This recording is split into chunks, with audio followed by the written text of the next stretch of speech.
Hello बच्चों, मैं अमित रंजन। स्वागत आप सभी का आपके अपने YouTube चैनल पर। आज के इस वीडियो में हम लोग बात करने वाले हैं analytical proof of Ohm's law के बारे में।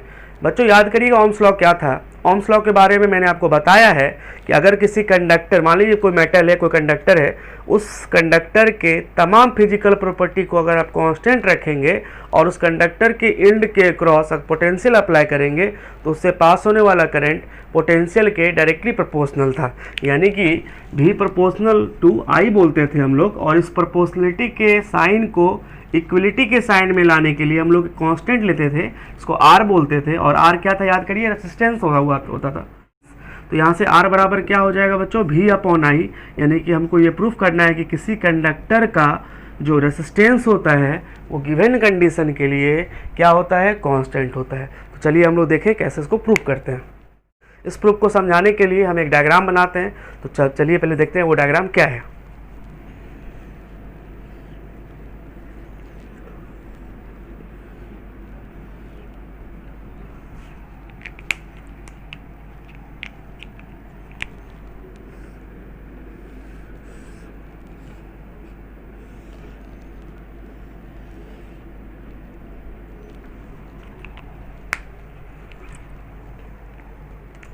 देखिए क्या किया गया, एक कंडक्टर लिया गया, उस कंडक्टर के एंड के क्रॉस एक बैटरी जोड़ा गया जिसका पोटेंशियल भी था।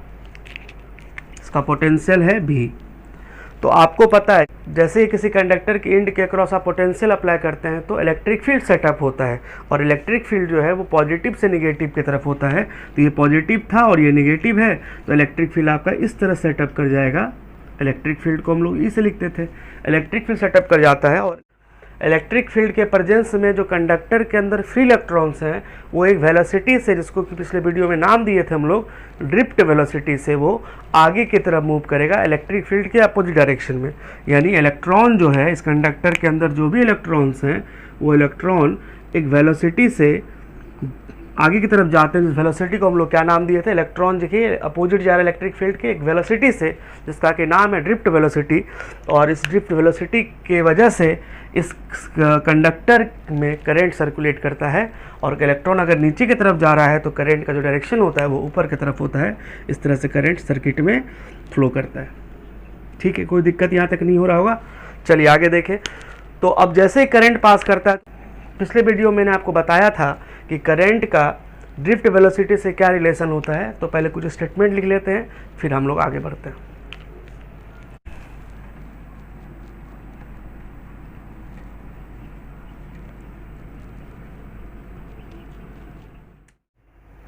तो सबसे पहले इसको आप नोट करिए इतना दूर, तब हम इसको पढ़ लेते हैं क्या लिखे हैं, फिर समझा भी देते हैं आपको। चलिए अब क्या लिखे हैं थोड़ा पढ़ देते हैं, ताकि आप जो नहीं लिख पा रहे हैं वो सुन के भी लिख सकते हैं आप। देखिए क्या है, consider a section of conductor having length L and area of cross section A, it being connected with a battery having potential V, then electric field is set up across the conductor, hence electron drifted with velocity vd, due to this region current passing through the conductor। इसका मतलब हुआ कि अगर हम किसी conductor का कोई wire का कोई टुकड़ा लेते हैं, उसको जूम कर रहे हैं ताकि आपको बड़ा दिखे, तो अगर कोई कंडक्टर का टुकड़ा लेते हैं, उस कंडक्टर के टुकड़ा का लेंथ हम क्या लेते हैं एल, इसका एरिया ऑफ क्रॉस सेक्शन क्या लेते हैं, ये एरिया जो आपको नज़र आ रहा है, ये वाला एरिया, इस वाले सामने वाला एरिया नज़र आ रहा होगा आपको, वो जो एरिया ऑफ क्रॉस सेक्शन है वो ए है, उसका लेंथ अभी बताया आपको एल है, एरिया ऑफ क्रॉस सेक्शन ए है। और इस कंडक्टर के एंड के क्रॉस अगर हम कोई पोटेंशियल अप्लाई करते हैं, यानी कोई बैटरी अप्लाई करते हैं, तो कंडक्टर के क्रॉस इलेक्ट्रिक फील्ड सेटअप होता है, और इलेक्ट्रिक फील्ड के प्रेजेंस में इलेक्ट्रॉन जो है वो ड्रिफ्ट करता है एक वेलोसिटी से, जिसको नाम दिया गया था ड्रिफ्ट वेलोसिटी का।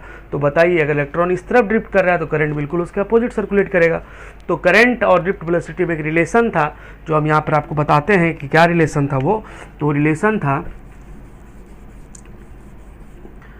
I बराबर V D into A N E, यही रिलेशन था, याद आ रहा होगा आपको।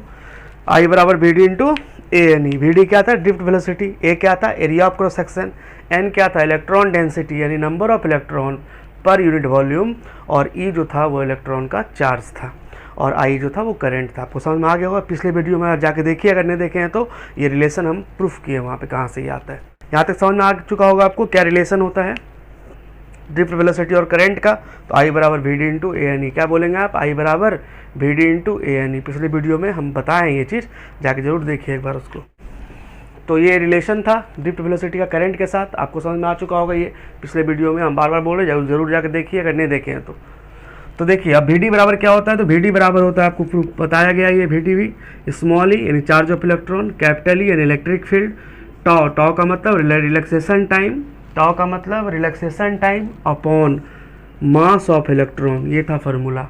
चलिए यह माइनस साइन था मगर मैग्नीट्यूड लिया गया तो पॉजिटिव ले रहे हैं हम लोग। अब लोग क्या कर रहे हैं, वी का मान इक्वेशन 1 में पुट कर रहे हैं। तो अगर वी का मान यहाँ पर रखेंगे आप तो क्या मिलेगा, तो हम यहाँ पर लिखते हैं, तो लिख देते हैं putting the value of V D in equation 1 में रखने जा रहे हैं। तो बताइए आई बराबर क्या होगा। यहाँ पर रख रहे हैं small E, capital E, tau upon M और इंटू ए एन ई है, ए एन ई है। अब इसको देखिए ऐसे लिख सकते हैं, आई बराबर लिख सकते हैं A N E square capital E tau upon M. ठीक है, देखिए ए था एक बार, एन था एक बार आया, ई गुना ई 2 बार था तो ई स्क्वायर आ गया, इलेक्ट्रिक फील्ड एक बार था तो कैपिटल ई, टाउ था अपॉन एम था। ठीक है, आपको क्या प्रूफ करना था? आपको प्रूफ करना है कि वी बटे आई का रेशियो एक कांस्टेंट होना चाहिए जिसको हम लोग आर का नाम दे रहे थे। यही प्रूफ करना है, ध्यान देना है आपको। लास्ट में आपको पूछेंगे, ये चीज़ देखिए प्रूफ कर देंगे हम। तो देखिए यहाँ पे आप वी बटे आई का रेशियो कांस्टेंट आना चाहिए। देखिए यहाँ पर आई तो आ चुका है, कमी है वी का। तो इलेक्ट्रिक फील्ड को पोटेंशियल से एक रिलेशन होता है, वो क्या है कि अगर किसी कंडक्टर का लेंथ L है, इलेक्ट्रिक फील्ड E है, तो पूछेंगे पोटेंशियल कितना होगा, तो आप क्या बोलेंगे E बराबर होता है V बाय L। ये आपको रट लेना है, ये इलेक्ट्रोस्टैट्स का है। और क्लास में हम इलेक्ट्रिक फील्ड पढ़ा रहे थे, उसके बाद पढ़ाने वाले थे, लॉकडाउन हो गया उसकी वजह से नहीं हो पाया क्लास। तो देखिए आपको रट लेना, इलेक्ट्रोस्टैट्स का है ये, E बराबर V अपॉन L। जब क्लास खुलेगी तो हम लोग इलेक्ट्रोस्टैट्स फिर से पढ़ेंगे तो आपको ये प्रूफ कर दिया जाएगा कहाँ से ये आता है। फिलहाल आपको आगे बढ़ना है, तो अभी फिलहाल आप रट जाइए E बराबर V अपॉन L। E क्या है? इलेक्ट्रिक फील्ड, V क्या है? पोटेंशियल, और L क्या है? Length of the conductor. ठीक है, तो E बराबर V अपॉन L। तो इस E का मान को हम लोग उठा के V अपॉन L यहाँ रख रहे हैं। तो देखिए I बराबर क्या आएगा, A N E square. V E के जगह पर आप, इस E के जगह पर आप रख सकते हैं V अपॉन L, जैसा मैंने आपको भी बताया। तो V टाउ अपॉन L, चूँकि नीचे आएगा तो M के साथ आ जाएगा, तो M और L। ठीक है, प्रूफ क्या करना, बार बार देखते रहना, V अपॉन I प्रूफ करना है। यहाँ मेरा I आ चुका है और यहाँ मेरा V भी आ चुका है। तो क्या इस मल्टीप्लाई में भी अगर इस तरफ हो और आप इस तरफ लाएंगे बराबर के, तो डिवाइड में आ जाएगा। तो उसके बाद हम इधर लिख रहे हैं, देखिए क्या, तो I अपॉन V, इसके बाद हम यहाँ लिख रहे हैं, ध्यान देना है, I और मल्टीप्लाई है V, इस तरफ आएगा डिवाइड में आएगा I के नीचे, I अपॉन V बराबर A N E square tau upon M L। ठीक, कोई दिक्कत नहीं है, बस इंटरचेंज हुआ है वैल्यू, कुछ नहीं है। V का मान इधर आया, I बटे V हो गया, यहाँ A रह गया, N रह गया, E स्क्वायर रह गया, टाउ रह गया और M L रह गया। फिर से देखिए प्रूफ क्या करना है, V अपॉन I, यहाँ क्या है I अपॉन V। अगर इसको हम रिवर्स कर दे दोनों साइड तो हमको V अपॉन I मिलने वाला है। तो V अपॉन I बराबर M L by A N E square tau. ठीक है, V अपॉन I को क्या प्रूफ करना है, कांस्टेंट। अब ध्यान से सुनना है आपको, पहले आप यहाँ तक नोट कर लीजिए। और हम यहाँ पर क्या यूज़ किए हैं, तो यहाँ पर हम लोग यूज़ किए हैं, ब्रैकेट में लिख देना है, यूज़ E बराबर V अपॉन L। ये हम लोग अभी यूज़ किए। कहाँ से आया है ये आपको दिमाग अभी लगाना नहीं है, इलेक्ट्रोस्टैट्स का है। मैंने आपको अभी भी बताया कि अभी हम लोग इस फार्मूला में यहाँ पर E के जगह पर क्या लिखें, V बाय L लिखें। तो ये कहाँ से आया है, ये इलेक्ट्रोस्टैट्स हम लोग सीखेंगे। अभी फिलहाल आगे बढ़ना है, तो आपको ये चीज़ रट लेना है कि E बराबर V अपॉन L होता है। याद ही हो चुका होगा, इतना बार बोल दिए। तो पहले यहाँ नोट करिए, फिर हम लोग आगे बढ़ते हैं। तो देखिए अभी हम तुरंत नीचे लिखे थे V अपॉन आई बराबर ml अपॉन ANE² टाउ। अगर आप एक बार कंडक्टर सेलेक्ट कर चुके हैं तो क्या उसका लेंथ चेंज होगा क्या? तो आंसर है उसका लेंथ जो है वो गिवन कंडक्टर का होगा बच्चों कांस्टेंट। अगर कंडक्टर फिक्स कर दिए हैं आप, उसी कंडक्टर के क्रॉस पोटेंशियल अप्लाई कर रहे हैं तो एरिया भी नहीं बदलता है, तो एरिया भी मेरा क्या हो गया? कांस्टेंट। चलिए अब देखिए, एक इलेक्ट्रॉन दूसरे इलेक्ट्रॉन से जो टकराता है, दो सक्सेसिव कोलिजन होने में जो समय लगता है उसको हम लोग क्या नाम देते थे? Relaxation time. वो भी गिवन कंडक्टर का क्या होगा? कांस्टेंट होगा। और जहाँ तक बात है चार्ज ऑफ इलेक्ट्रॉन, ये तो कभी चेंज नहीं होता। मास ऑफ इलेक्ट्रॉन, ये भी कभी चेंज नहीं होता। यानी तमाम प्रॉपर्टी आपको कंडक्टर का है। एम किसका प्रॉपर्टी है? कंडक्टर का। लेंथ किसका प्रॉपर्टी है? कंडक्टर का। ए किसका है? कंडक्टर का। Number of electron per unit volume किसका है? इस गिवन कंडक्टर का। इलेक्ट्रॉन किसके अंदर? इस कंडक्टर के अंदर। टाउ किसका? टाइम में टकराने का, इलेक्ट्रॉन का, वो भी इस कंडक्टर के अंदर। यानी सारे के सारे प्रॉपर्टी आपस में क्या है? कांस्टेंट। तो इस प्रकार हम लोग कह सकते हैं हेंस V अपॉन, तो हम लोग कह सकते हैं या लिख भी सकते हैं हेंस V अपॉन आई बराबर बच्चों एक कांस्टेंट। इस कांस्टेंट को क्या नाम दिया गया? R। और R का मान क्या था? R का मान यही है जो ऊपर लिखा हुआ है ml अपॉन ANE² टाउ। यही मेरा यहाँ से प्रूफ होता है। कौन सा लॉ? Ohm's law. चलो, या आप मैथमेटिकल फॉर्म भी बोल सकते हैं। तो R बराबर क्या बोले अभी आपको हम? ml अपॉन, दोस्तों क्या आया था? ANE² tau. अब ध्यान देना है थोड़ा सा यहाँ पर, अगर L को और A को सेपरेट कर लिया जाए, यानी कि R बराबर m by NE² tau into L by, ऐसा तो लिख ही सकते हैं हम लोग। वही बात है ना फिर से। लेकिन इससे क्लैरिटी क्या आपको मिलता है, ये चीज़ ज़रा याद करिएगा। ये चीज़ मेरा कहलाता था रेसिस्टिविटी या स्पेसिफिक रेसिस्टेंस, आपको हम बोले थे। तो R बराबर रो L अपॉन A।